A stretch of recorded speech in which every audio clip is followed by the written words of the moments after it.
Okay, so this video is on Monday, but it's about the last 2 weeks. So the first week was spent establishing our marker system. So clicker, good, okay, and then no. Very nice, you. This past week, it was a little bit more about continuing on with those markers and teaching her how to respond to leash pressure, since she's a little bit of a puller, and that's how she typically disengages when she starts pulling and going ahead of us. So I want her to understand that what the different pressures of the leash mean. So the reason I start including leash pressure in the learning phase is I use it something that helps out when we start getting around competing motivators. So she's pretty good at obviously listening to me when there's something else tempting her to stray away from me. But once we get into situations where she's overly distracted and we're motivated by outside things, so other dogs, people, squirrels, whatever, there's only but so far we can go with offering food reward. Some dogs, they'll do anything for food. Some dogs, they're pretty good about it. Some dogs are just, once they get over a threshold, they totally blow off food. So I want her to understand what pressure means, so that way when we get into those situations, when I ask her to do something, but she's more motivated by other things, I can say, no, it doesn't matter that you don't prefer what I have to offer, you have to do this. Obviously, I don't want to wait until we start going into those situations to just start putting pressure on her. She already has learned how to pull, so that is one thing we have against us. She's already learned that resisting pressure essentially gets her where she wants to go. So if she's, pulling from point A to point B, and point B is the door, she's pulling, we get to the door, so we stop and the pressure comes off.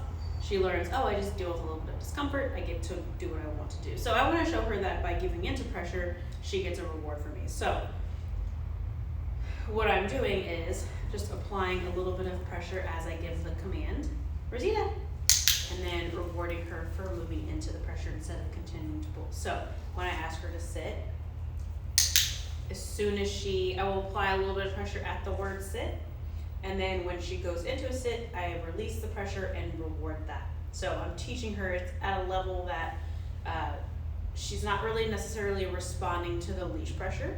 It's just there, she feels it. She's responding to the command that she's already learned. Excuse me.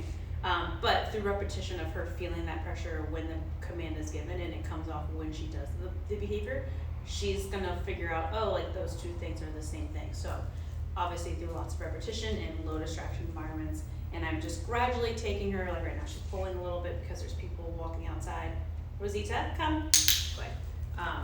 Through repetition, she'll learn how to appropriately respond as we go into more and more distraction settings. So I also wanted to do a quick little video on her commands, and you will see me give a command and apply a little bit of pressure in the direction I need her to go into. And that's just because I'm going to use this as a lesson also. So you'll see me apply different pressure. And I don't necessarily need you to do this at home. I'm just kind of demonstrating what I'm doing. When we are giving commands for you at home, if you want to practice, I will say stay in a low distraction setting. I don't want to give conflicting information and make me kind of have to backtrack a little bit. So do everything the same that you're doing at home. I'm rewarding for pretty much everything now. What I'm beginning to do is, as she's really confident with what I'm asking her to do, I'm starting to chain behaviors and pay after a sequence. So I'm going to be very strategic with how I do that, so that way she doesn't lose interest because she's not being paid enough. So that's where I really want that to be my job and not so much for you to worry about. So if you're going to be practicing her commands at home, make sure that the odds are in your favor as far as there not being other things that she would rather blow you off to go do, and make sure that you're reinforcing those fairly every time. Rosita, good girl. So we have sit, good. Okay, very nice. Sit, good. Down, good. And down was definitely a tricky one for her. Good. Okay. I think she was a little bit cautious in going to that vulnerable position, and because she wasn't exactly sure what I was asking, she would kind of lose interest and wander off. I think it was kind of, shutting her down a little bit when I was doing a lot of learning making her follow my hand into a down, she kind of would just be like, I don't want to do that. And it was a really big breakthrough when she finally did figure it out. I made a really big deal about it. I paid her a lot, I gave her a lot of treats. And ever since then, that was during the first week, ever since then she's been so much more confident with me and realizing, oh, like I just have to try new things to get something out of you, or not just, you know, sitting here staring at me for no reason. What were we doing? Let's go over here to our place. So a little bit of pressure onto it. Good, when she gets on there. Very nice. And if she goes to take a step off, once I start moving around, no. Pressure on. Good. Okay, very nice. Try it again. Place. Good. I'm just trying to get her to become neutral to my movements. Because eventually this will be a command where she has to remain on her place regardless of where you are. Good. Okay, very nice.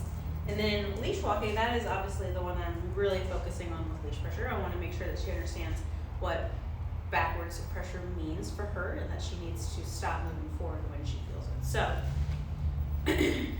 when we're walking, let's go. Pressure, good. So I just apply a little bit of pressure, let's go. And there's a very scary man out front, so she's scared of it. Okay. There's a guy like swinging his arms all around out on the other side. Oh, what happened? Let's go. Good. So pressure, good. Yeah, you did so good. So I'll show that again when she gets a little bit ahead. What are you doing? I'm just gonna sit back here and you'll pay me, right? Let's go. So a little bit of head pressure. Good. So I turned into her a little bit. And you can probably see out the window the guy out there. Good job. Use a little bit of spatial pressure. So right here, pressure. Good. Nope. Good. I did a little bit of pressure backwards. And as soon as she kind of backed off a little bit, I said the word good. I paid her. And then she tried to go back over towards the place was, to where the place was, and I told her no with pressure back towards me. Good. Very nice. Let's go. And then when we stop walking, you go into a sit. Good girl. Very nice. Okay. And then the goal will be, I'm kind of trying to pair the word no with pressure as well. So it will be something where when we're walking, if she starts to move ahead a little bit or stops to go and do something else, I'll say the word no and a brief pause before I apply the pressure, so that way she learns to respond to just the word no. So that way we're not becoming overly dependent on our leash. So the no is going to be like an infraction marker, verbal correction essentially, or an interrupter. If I ask her to go into behavior and she doesn't want to, I'll say the word no, apply pressure. If she's in behavior and she comes out of behavior, I'll say no, give her the command to go back into behavior, and then report that. So I want to make sure there's a nice little balance between no's and pressure and reward and reinforcement. Right?